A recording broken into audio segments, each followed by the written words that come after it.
just got done playing Tekken Tag 2, and you know, I'd argue this is probably one of the most fun sessions I've had with this game. We didn't spend time with the Wii U version, just because the Wii U version is historically where we've gone for like the Kazuya legacy and some previous Tekken videos that included Tag 2, but we'll definitely talk about that. If you want the actual most feature-rich version of Tekken Tag Tournament 2 nowadays, believe it or not, is the Wii U version of the game. But we played it on Xbox Series X, and the nicest part is the fact that this game gets a really nice upscale on this system. And I would argue this is the best way, right? The absolute best way to play Tekken Tag Tournament 2 in, you know, 2024 and beyond. It is really pretty looking. Like, this game is very good looking on this system as of right now. And I think Series S, Series X, you're going to get about the same performance. So just having that resolution bump, just having like how beautiful this game looks is really crazy to me. So if you're looking at like, oh, what's the best way to play Tekken Tag 2 nowadays outside of emulation? Dude, you can just go buy it on Xbox.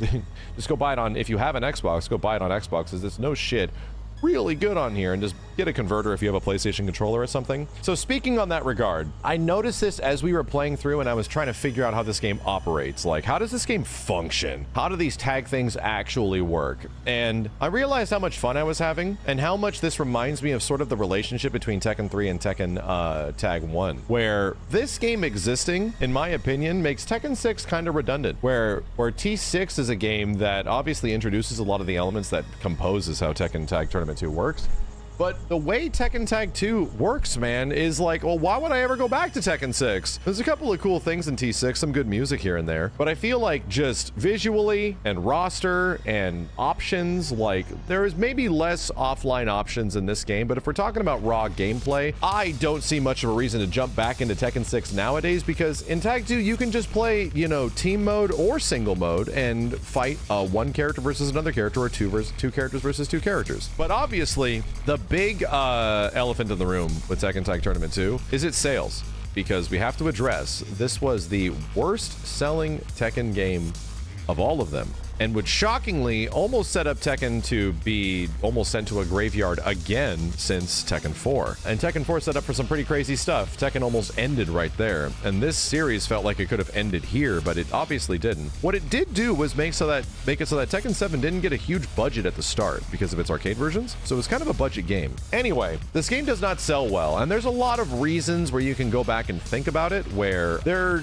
was probably several contributing factors. Here's what I think, and here's based on my history and experience, right? Tekken 6 was the game that I quickly dropped because the online was so, like, rough. I remember the first time I played Tekken Tag Tournament 2, and here was one of the most disappointing aspects of it. I don't know what I was expecting at the time, but it's just Tekken 6 again. It's Tekken 6 with tag. So, that shit is an immediate detractor, because I did not even get a character down in Tekken 6. I didn't have enough time to dedicate to that. So when you learn that, oh, the next game is just the exact same thing as the previous game, but now you just need to know multiple characters, and that ends up being kind of daunting. Much less the online at the time does not run super great in general. It's better than Tekken 6, that's for sure. It just wasn't a game that really captivated me. And I think the same thing happened to a lot of people, where the ask of the audience to learn not just one character from Tekken 6, but essentially two characters from Tekken 6 in this game is crazy. And it's a big ask, dude, to know like a ton of Tekken characters. I think that's where the devs eventually boiled down the reason of this game's lack of success, is the fact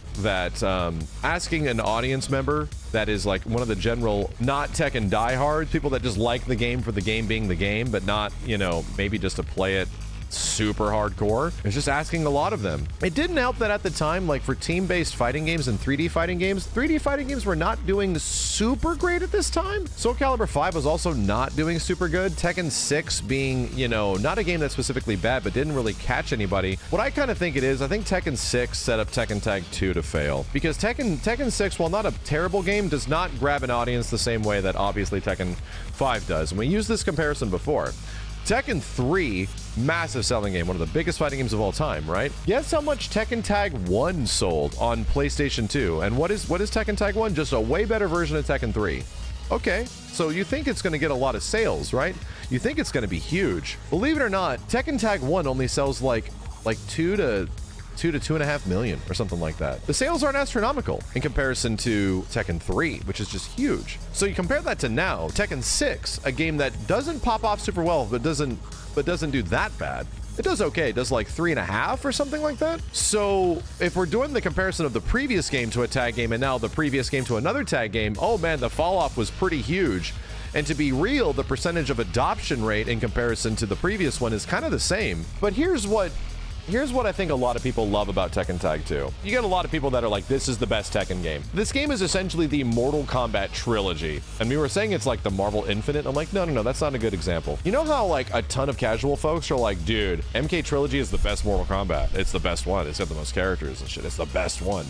Tekken Tag 2 is 100% the Mortal Kombat trilogy of the Tekken series, where they just cram everything into this game, quite literally. Roster and stages and like all this stuff. Just throw it all in here, dude. And it's just stuff from previous games, like, and that's identical to what Mortal Kombat Trilogy is. A lot of people still say MK Trilogy is the best Mortal Kombat. By today's standards, I think the same amount of people in relation to Tekken feel that Tekken Tag 2 is like the best Tekken game. So again, this game gets a really big casual audience over the years, and it's kind of like a misunderstood game. And as I play it, I realize, yeah, dude, I don't think this game deserved to crash as much as it did. I think there was maybe just a little bit of a sort of a 3D fighting game exhaustion at this point. We're not, everybody was super into this as much, and obviously 2.5D fighting games were starting to do pretty good. So there's a lot of contributing reasons. There's a lot of like potential burnout that's possibly happening right here. So let's talk about the gameplay itself, because I spent 3 friggin' hours just messing around with the gameplay in this game, and there's so much to discover. This game likely was not fully discovered. There's a pretty good chance that Tekken Tag 2 did not get enough time to sort of sit and meander to a point where it was really figured out. I don't think it was really figured out, and even some pros say the same thing. Oh, damn it, boy.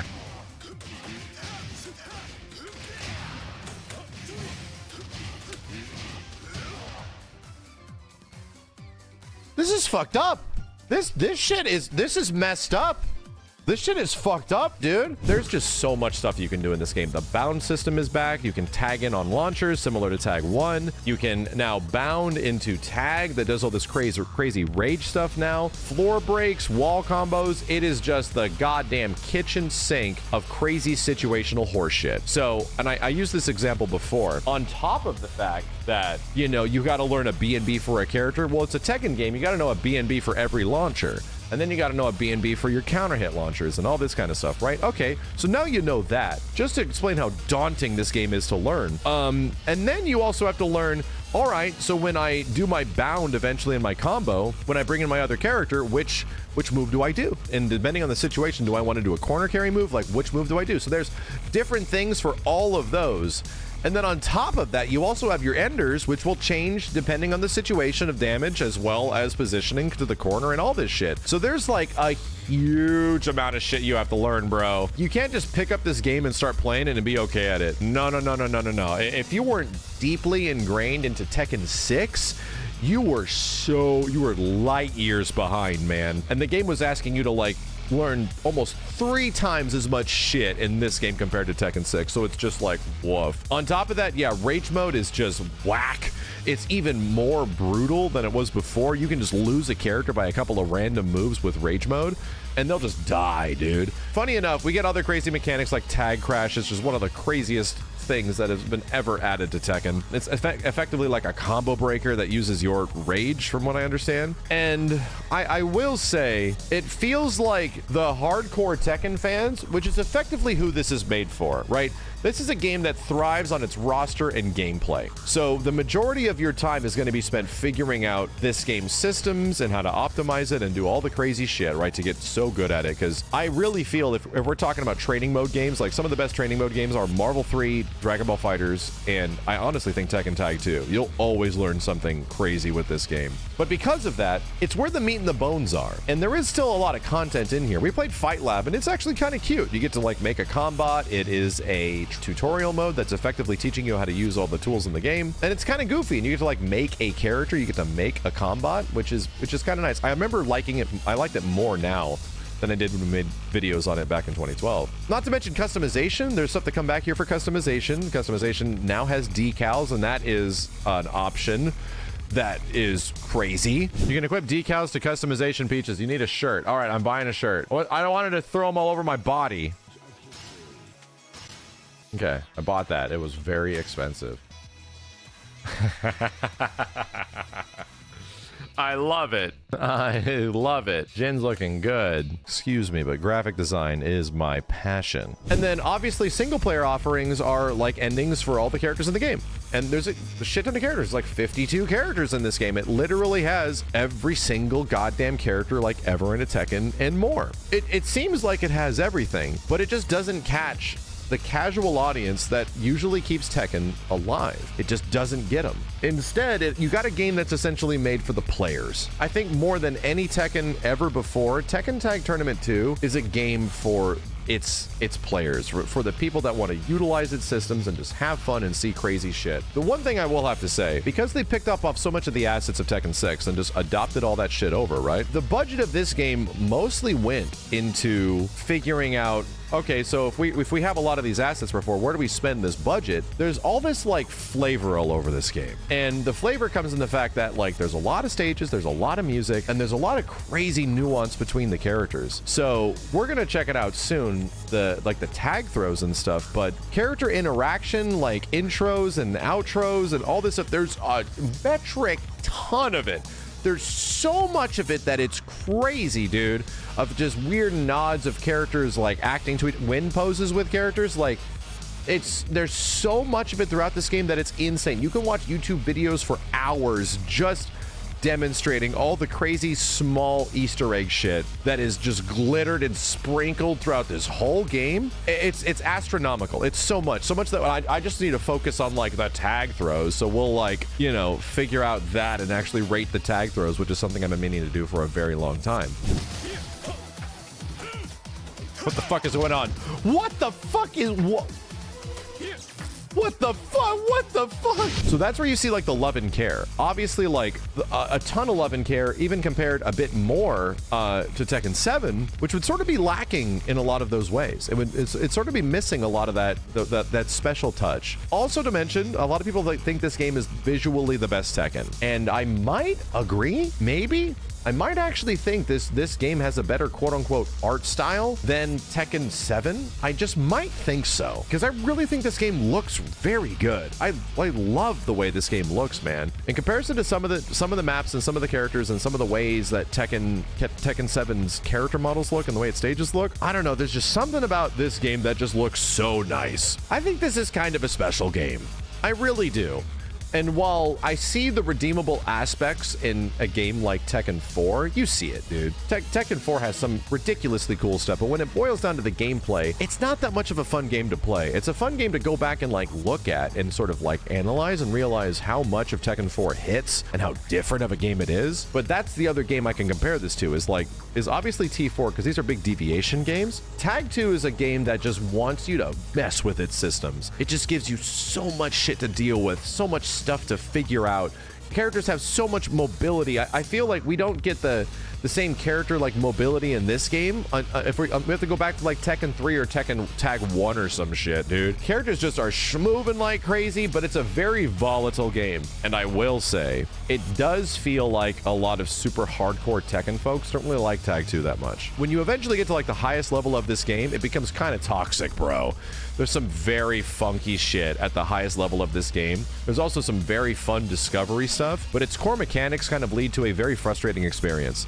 So for a lot of people, the mid-level and the low level of Tekken Tag 2 is incredible. It's such a great game. But when you actually want to figure out its systems and really get good at it, there ends up being quite a bit of shit that is effectively very frustrating. And a lot of stuff that people are just like, I remember everyone just like waiting for Tekken 7. Everyone just like, just give us Tekken 7, dude. We're so sick of playing Tag 2, you know? Either way, if we're talking about a raw fun factor in this legacy, I think Tag 2 might have some of the most raw fun factor of any of the games in this entire franchise. I think I personally prefer some other Tekken games, but this one is certainly up there. I think it has so much to chew on that you'll never be done with it. Not to mention that we also have to just throw it in here, and we've played it before. The Wii U version of Tag 2 is like even better, and it has even more stuff, and it has Tekken Ball, and it has Nintendo costumes, and it's got Link and all this crazy shit. Well, Link costumes and stuff, Bowser costumes. It's the most feature-rich version of Tag 2 by a long shot. Oh, one criticism before we go. This was one of the first games that Namco was really like addressing online, where online was obviously a big focus for this game. I think it was also technically online in arcades in Japan. So what did they do to make their like delay-based netcode work? They cake in a shit ton of input delay into this game. And I kind of forgot about it because I played the game a lot and I got acclimated to it and used to it. But dude, the first like 30 minutes of me playing Tag 2 was just like, oh my God, dude. The input delay in this game is crazy.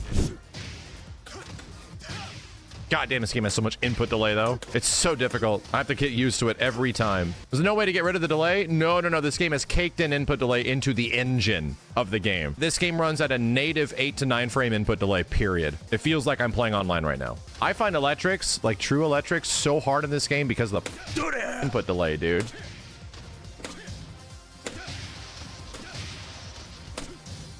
Almost got 3. And that's used as a buffer to make sure that the delay-based online might, you know, it feels similar to offline, right? It does. Well, yeah, it does, because offline feels like we're online, dude. So that's a rough situation. Tekken 7 had the same problem at the start, but they eventually alleviated it, changed a lot of their netcode, and got that input delay down a lot. So it was like somewhere between 4 or 5 on console and PC, which is good. That's good. But dude, like extra like 3 or 4 frames, that's a shit ton. This game took me a while to get used to. So you have to think that that's a big part of it, of the overall game feel being like, this is notably one of the most difficult Tekken games to play of all of them. I think that's a huge contributing factor. Most people won't notice it. I'm very sensitive to this kind of shit. And even in comparison to some of the previous games, like especially Tekken 5, such a responsive game, it just feels so much less responsive. So anyway, there are good things in Tag 2. There are several huge missteps in this game between bad timing and funky releases and the 3D genre possibly being a little burnt out at the time, but still a ridiculously fun game. And the Wii U version is easily the most feature-rich and probably the best, like, casual version. But my God, dude, if you are a 3D fighting game fan, if you're just looking for a game just to grind on and just have some fun, even offline without even fighting people, man, if you have an Xbox and a Series S or X, this game looks amazing on a big TV. It's so sick, dude. So, yeah, it gets my hugest recommendation. It's probably one of the best classic Tekken games you can play, and still has the biggest roster of all of them.